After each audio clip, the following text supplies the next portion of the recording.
IPL 2025ஆம் ஆண்டு சீசனில் மற்ற அணிகள் எல்லாம் எக்ஸ்பிரஸ் வேகத்தில் செல்ல CSK அணி மட்டும் ரன்கள் குவிப்பதில் டவுன் பஸ் வேகத்தில் தான் சென்றது. CSK வீரர்கள் அதிரடியாக ஏன் ஆடுவதில்லை என்ற கேள்வி கேட்கும் போதெல்லாம் இது கிரிக்கெட் பேஸ்பால் ஒன்றும் கிடையாது, கிரிக்கெட்டை இப்படித்தான் விளையாட வேண்டும் என்று பயிற்சியாளர் ஸ்டீஃபன் ஃபிளெமிங் பேசியதும் சர்ச்சையை ஏற்படுத்தியது.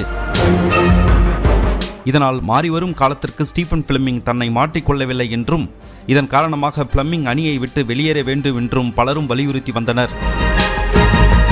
இந்த நிலையில் இளம் வீரர்கள் அதிகளவு CSK அணியில் இடம் பிடித்த பிறகு ரன்கள் அடிக்கும் வேகத்தில் ஒரு மாற்றம் தெரிந்தது. CSK அணி பேட்டிங்கில் தனது கடைசி ஆட்டத்தில் 8.5 ஓவர்களிலெல்லாம் 100 ரன்களையும் 13 ஓவர் முடிவில் எல்லாம் 150 ரன்களையும் CSK அணி கடந்திருந்தது.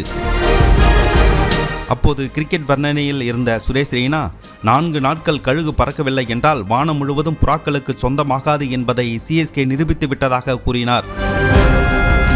மேலும் அடுத்த சீசனில் புதிய பேட்டிங் பயிற்சியாளர் CSKவுக்கு வரப்போகிறார் என்று ரெய்னா குறிப்பிட்டார்.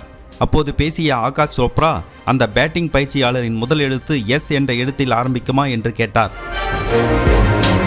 இதற்கு சுரேஷ் ரெய்னா கலகலவென சிரித்தார். இதன் மூலம் CSK அணியின் புதிய பேட்டிங் பயிற்சியாளராக ரெய்னா வருவதற்கு அதிக வாய்ப்பு இருப்பதாக ரசிகர்கள் குறிப்பிட்டு வருகின்றனர். ரெய்னா வந்தால் CSK அணியில் பேட்டிங் முற்றிலும் மாறுபடும் என்றும் ரசிகர்கள் நம்பிக்கை தெரிவித்துள்ளனர்.